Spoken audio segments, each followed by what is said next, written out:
인도에 스텔리 존스라고 하는 선교사님의 일화가 있습니다.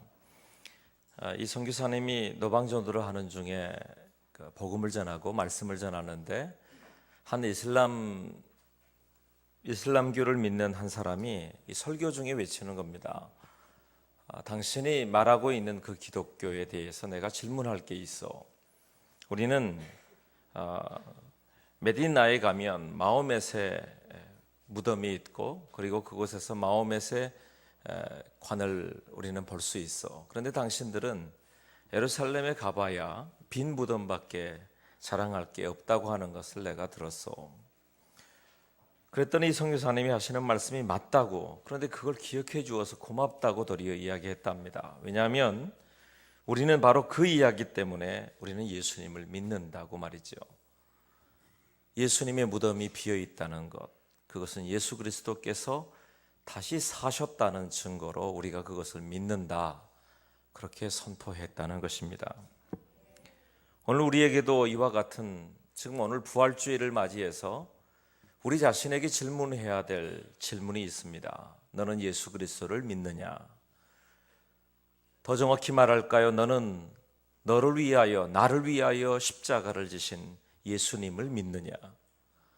그리고 예수님, 그 십자가를 지신 예수 그리스도께서 부활하신 사실을, 그리고 다시 사신 사실을 믿느냐라고 하는 이 질문 앞에 우리의 믿음을 고백할 수 있어야 될 줄로 믿습니다.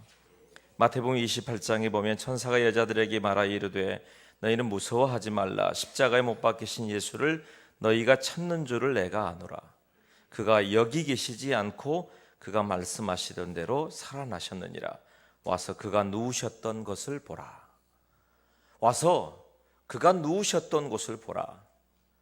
분명히 이곳에 누워 계셨고 분명히 이곳에 십자가에 죽으신 이후에 오늘 이 새벽, 이 아침 너희가 맞이하러 온 이 예수님, 너희들은 향품을 가지고 예수님의 시체를 보러 왔지만 예수님은 다시 살아나셨고 누우셨던 곳만 확인할 수 있다고 천사가 그들에게, 이 여인들에게 말하였고, 그리고 그 이후에 제자들이 확인했던 사실을 우리에게 또한 가르쳐주고 있는 겁니다. 그리고 오늘 우리에게도 다시 물어야 합니다. 오늘 2018년에 우리에게 주신 이 해의 부활절, 그리고 이 부활의 소식이 우리에게 어떤 소식인가? 여러분, 고린도전서 15장 우리가 17절부터만 보았지만 성경을 펴 놓으시면 좋겠습니다. 1절부터 보면 이렇게 되어 있습니다. 형제들아, 내가 너희에게 전한 복음을 너희에게 알게 하노니 이는 너희가 받은 것이요 또 그 가운데 선 것이라. 너희가 만일 내가 전한 그 말을 굳게 지키고 헛되이 믿지 아니하였으면 그로 말미암아 구원을 받으리라. 바울이 지금 고린도 교회에게 말하고 있는 것은 고린도 교회에 선포했던, 그들에게 전해주었던 한 가지 사실, 그것은 예수 그리스도께서 우리의 죄를 위하여 죽으시고 다시 사셨다는 사실을 너희에게 전했고, 이것을 너희가 믿으면 구원을 얻을 것이라고 말하고 있는 겁니다. 이것을 오늘 바울은 복음이라 이렇게 표현했습니다. 복음, 우리에게 보내온 가장 좋은 소식, 가장 특별하고 좋은 소식이 있다면 예수 그리스도께서 나의 죄를 위하여 죽으시고 다시 살아나셨다. 그리고 그 성도들에게 권면할 뿐만 아니라 도전하는 겁니다. 너희가 이것을 믿느냐? 믿으면 구원을 얻으리라. 사랑하는 여러분, 오늘 우리에게, 오늘 제목에 제가 비어있는 이 무덤 하나에 대한 이야기를 나눌 것인데, 이 빈 무덤 하나는 우리에게 주시는 복음이라고 사도 바울은 말하고 있는 거예요. 그곳에 갔더니, 죽은 시체인 예수님을 만나러 갔더니 그곳에 예수님은 계시지 않았다. 예수님을 만나러 갔는데 예수님이 계시지 않았다? 그런데 그게 복음이라고요? 그렇죠. 왜냐하면 예수님께서 다시 사신 그 일이 내가 다시 살 것에 대한 약속이요, 그리고 그 약속을 믿는 우리의 모두에게 주시는 하나님의 은혜로 우리에게 주어진 복음인 줄로 믿습니다. 그것을 너희가 믿느냐는 것이에요. 무엇보다 오늘 본문을 통해 우리에게 주시는 첫 번째 메시지가 있다면, 우리가 읽진 않았지만 3절, 4절 그리고 5절 이하의 말씀에 보면 바울이 예수 그리스도의 부활하심에 대한 증거를 두 가지로 나눠놨습니다. 하나는 성경 속에 나타난 예언의 이야기라는 것입니다. 이미 선지자들을 통하여, 이미 말씀을 통하여 약속하신 그 약속이 우리에게 주어졌다. 그 약속은 이미 우리에게 주신 이사야 26장 19절의 말씀에 주의 죽은 자들은 살아나고 죽었던 이들이 살아날 것에 대한 선포를 하였다는 것이고요. 다니엘서의 12장 2절에도 보면 땅의 티끌 가운데서 자는 자 중에 많이 깨어 영생을 얻는 자로 있겠고, 예수님께서 엠마오로 가는 제자들에게 말씀하셨던 내용을 기억하십니까? 미련하고 선지자들의 말한 모든 것을 마음에 더디 믿는 자들이여, 그리스도가 이런 고난을 받고 자기의 영광에 들어가야 할 것을 아느냐 하시고, 이에 모세와 및 모든 선지자의 글로 시작하여 모든 성경에 쓴 바 자기에 관한 것을 자세히 설명하셨다고 기록했어요. 무슨 말인가요? 예수님께서 엠마오로 가던 제자들에게 설명하신 것은 예수님께서 어떻게 오실 것인지, 그리고 그 예수님의 오심은 우리를 위하여 죽으실 메시아의 죽음에 대한 이야기도, 그 값을 치르고 우리를 구원하신 이야기도, 무엇보다도 다시 사실 예수 그리스도에 대한 그 예수님의 약속에 대한 이야기를 선포하고 있다는 것입니다. 그리고 5절 이하의 말씀은 그 예수님의 부활하신 예수님을 만났던 증인들에 대한 이야기를 기록하고 있어요. 게바에게 보이시고 후에 12제자에게와 그 후에 500여 형제에게 일시에 보이셨나니 그 중에 지금까지 대다수는 살아있고 어떤 사람들은 잠들었으며 그 후에 야고보에게 보이셨으며 그 후에 모든 사도에게와 맨 나중에 만삭되지 못하여 난 자 같은 내게도 보이셨느니라. 내게도 보이셨다. 바울은 그때의 고린도 교인들에게 이렇게 말하고 싶었을 것입니다.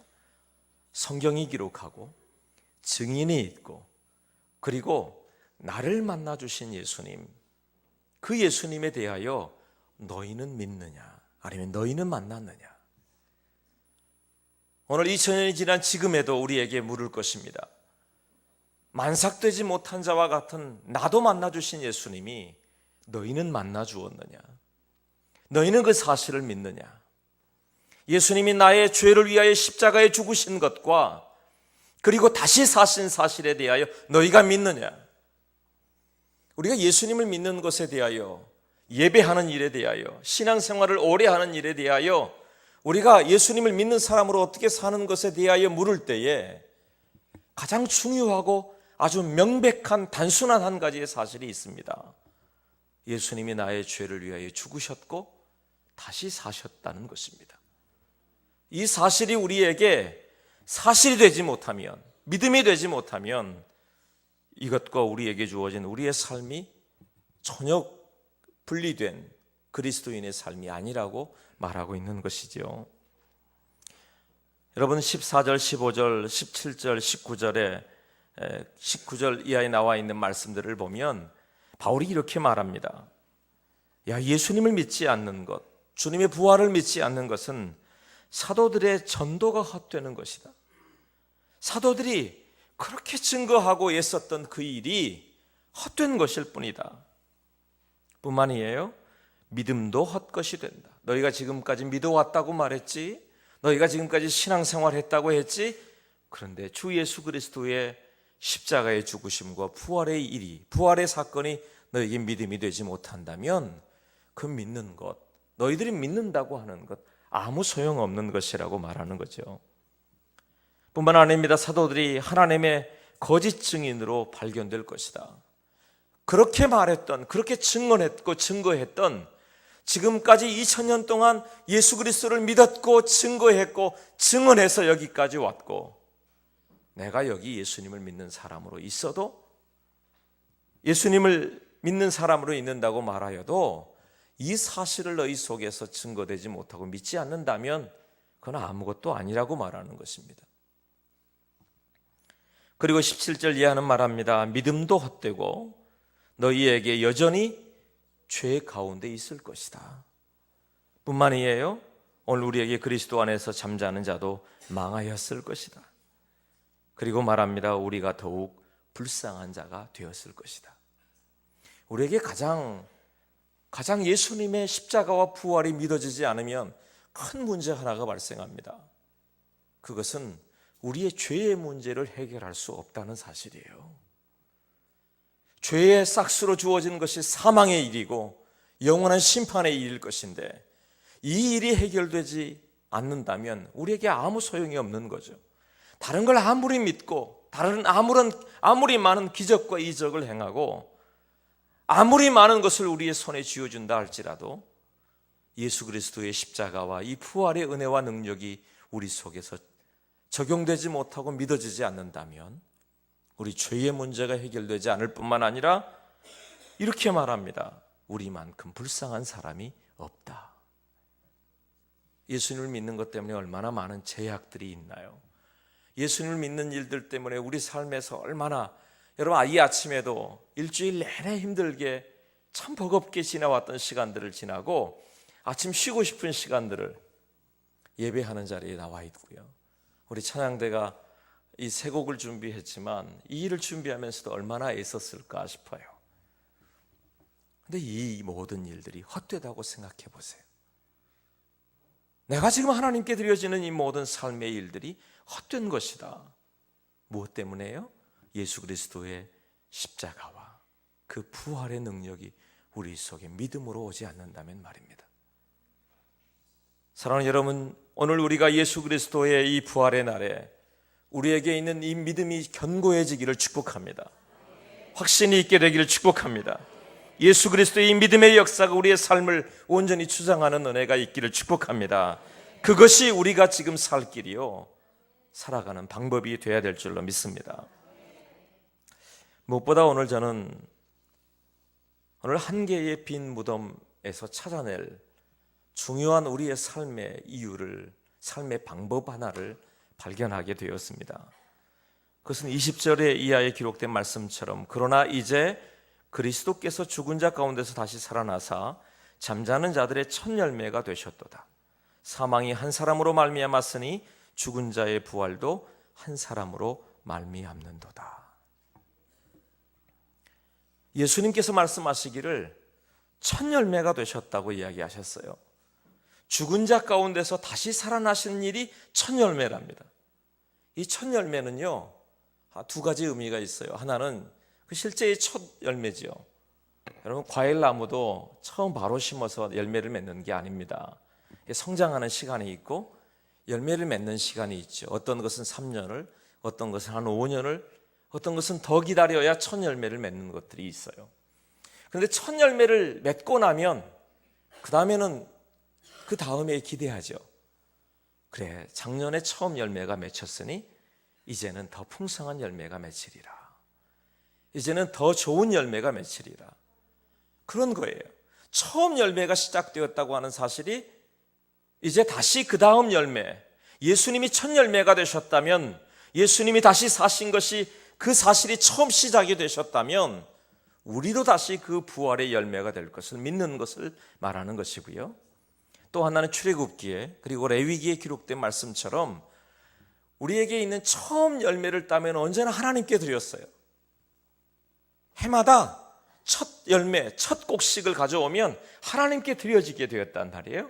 그럼 하나님께 처음 열매를 가져왔다는 사실은 지금 이 이후로 거두는 모든 열매들이 하나님이 허락하신 은혜의 것이요, 이 모든 것 또한 하나님께 드려진 것입니다 라고 하는 고백이거든요.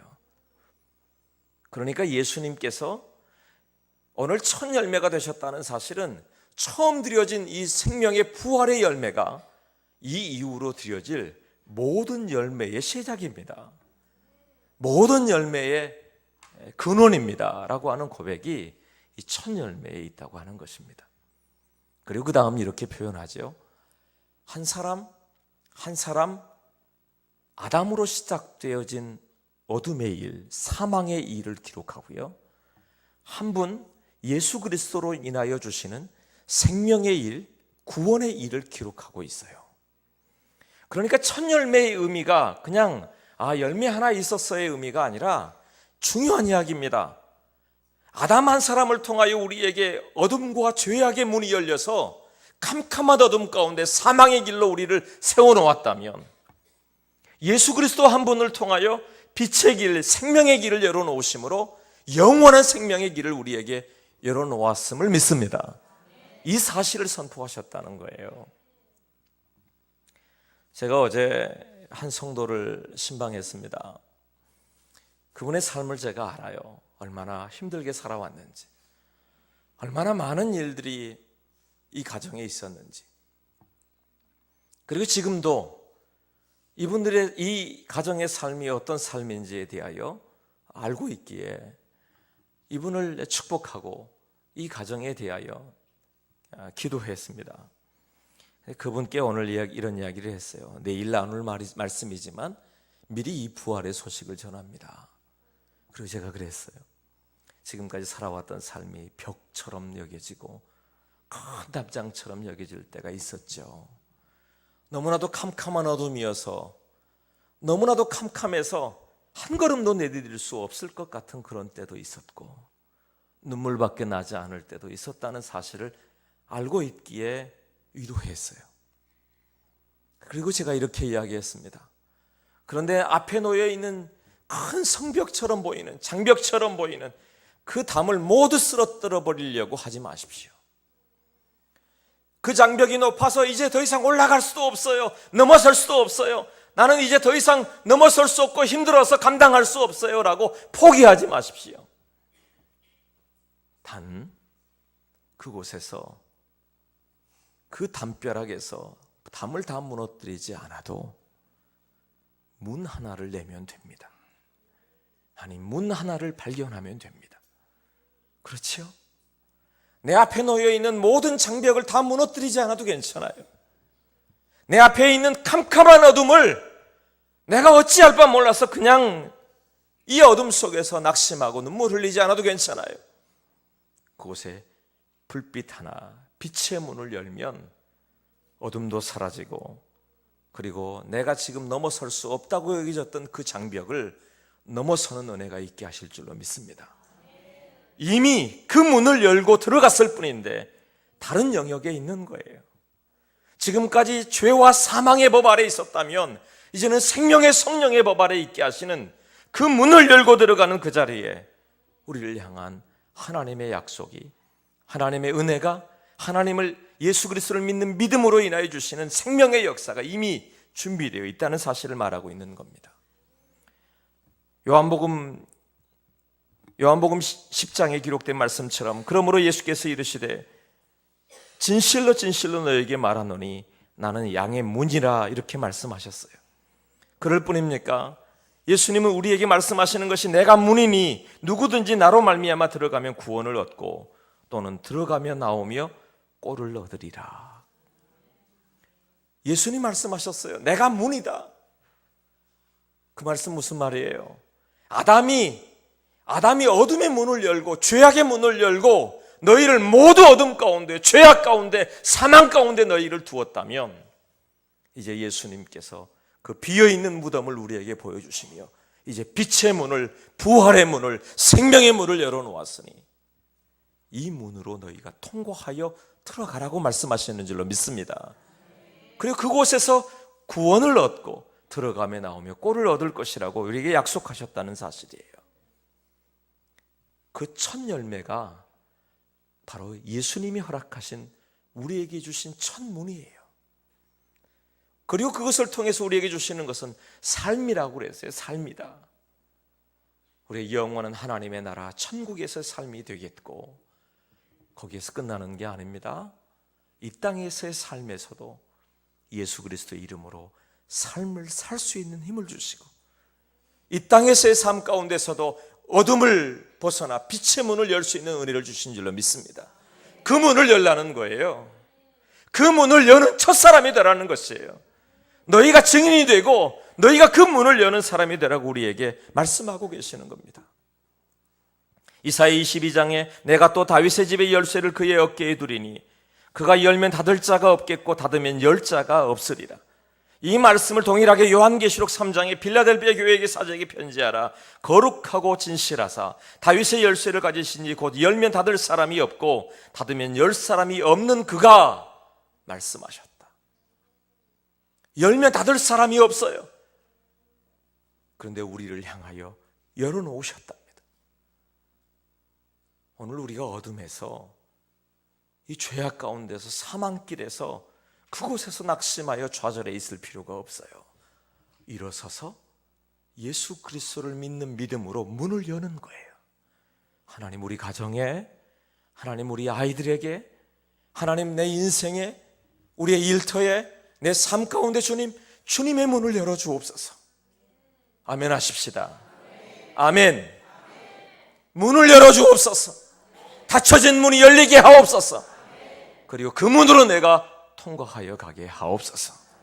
그래서 예수님을 믿는 것은, 예수 그리스도의 부활을 믿는 것은 주님이 누우셨던 그곳이 비어있다는 사실은 단 하나의 무덤이었을지 모르지만 그 일이 시작으로 우리를 향한 하나님의 부활의 약속이 첫 열매가 맺히는 것처럼 계속된 하나님의 역사로 이루어지고 있다는 사실을 말씀하시는 겁니다.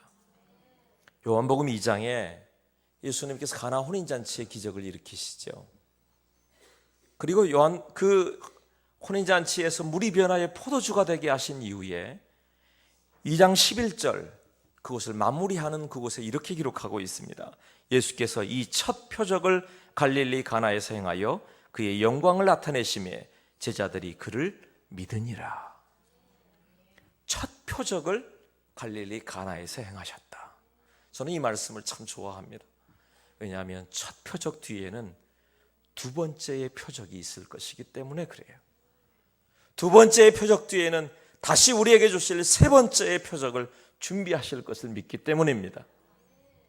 우리에게도 그 믿음이 있어야 합니다. 하나님 올 이 해에 이 부활절이 하나님 나의 또 다른 문을 여는 첫 표적이 되게 하옵소서.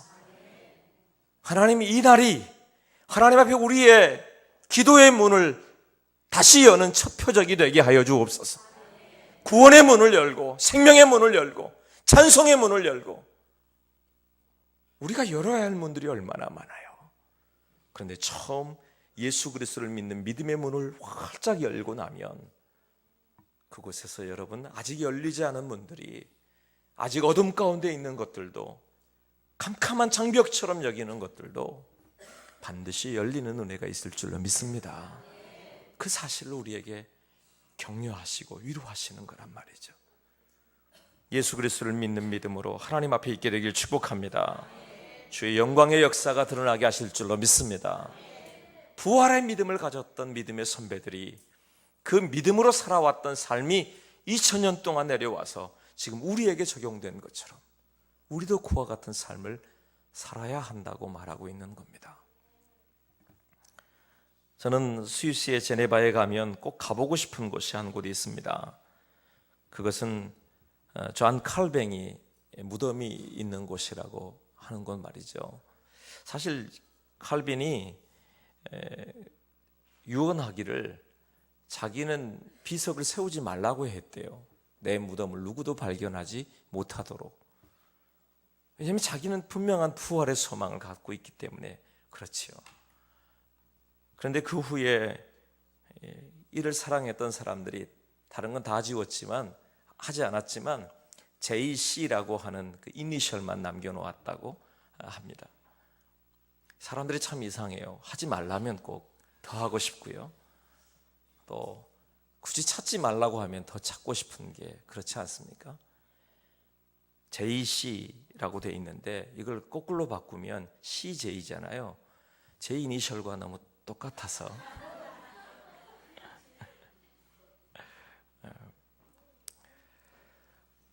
믿음의 선배들이 어찌 살았는지 그들은 모두 그들의 삶을 다 각자의 삶을 살았습니다. 그런데 각자의 삶에서 놓치지 않았던 동일했던 한 가지가 있습니다.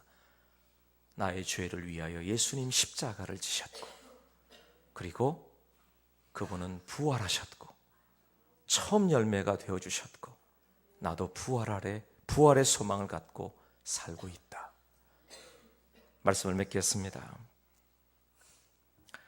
바울은 고린도 교회에게 증인이 아직 있다고도 말하고 성경이 그렇다고도 말하고 역사적인 자리에서 예수님을 만났던 믿었던 사람들의 삶이 2000년 동안이나 지금까지 이어오고 있다는 사실을 바울을 통해서 또 우리의 삶을 통해서 여기 지금 우리가 예수님을 믿는 자리를 통해서 드러나고 있습니다. 그러나 다시 오늘 새해에 맞이하는 이 부활절에 저와 여러분에게 동일하게 도전합니다. 오늘 우리에게 예수님의 십자가는, 예수 그리스도의 부활은 어떤 의미입니까? 뿐만 아니라 우리에게 있는 이 사실이 내게 현실이 되고 내 삶에 적용될 때 나의 삶이, 예수님을 믿는 사람 최준석의 삶이, 예수님의 부활을 믿는 사람, 이 부활의 문을 열고 나가는 사람이 내가 되어질 때 우리의 자녀들은, 우리의 가정은, 우리를 보고 있는 많은 사람들은 또 다른 역사 아니면 또 다른 증인을 보게 하실 것입니다. 사랑하는 여러분, 여러분이 새로운 올해의 새 부활의 문을 열고 여러분이 그 증인이 되고 여러분이 역사가 되기를 부활하신 예수님의 이름으로 축복합니다. 기도하겠습니다.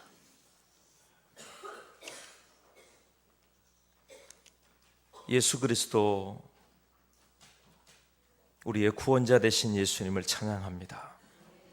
또한 다시 사신 예수 그리스도, 비어있는 한 개의 무덤에서 부활의 첫 열매가 되심을 선포하신 예수님을 통하여 우리의 삶도 영원한 부활의 생명으로 나아갈 것을 믿습니다. 우리가 있는 그곳에서 절망하고 낙심하는 일이 아니라 믿음으로 일어서서 주님과 동행하는 은혜가 있게 하여 주옵소서. 예수 그리스도의 문을, 생명의 문을, 양의 문을, 부활의 문을 열고 담대하게 이 한 주를 살아가는, 또 우리의 인생을 살아가는 하나님의 사람들이 되게 하여 주옵소서. 증인이요 역사가 되게 하옵소서. 예수님의 이름으로 기도드립니다. 아멘.